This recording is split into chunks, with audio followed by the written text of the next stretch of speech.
yakina ukunda kumva ndamukunda ubu ngubu cyahageze ukuri papa iteka mboke nta kibi kiza kimugenza mu buzima bwanjye kitari neza papa mbabarira rwose nukuri raganje bafata nk'ababyeyi banjye byasoje birande bagiye niki nabicuvuga umuruye gace kitwa igati kara kurafuraga naje dawe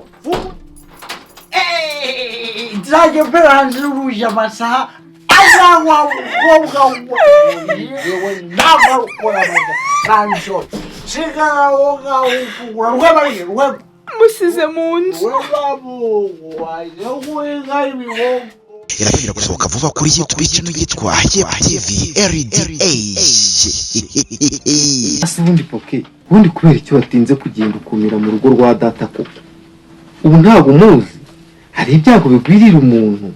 ariko byinshi ibi byo wabyikururiye sinkubeshye Ubu twese intero ni ndamukunda.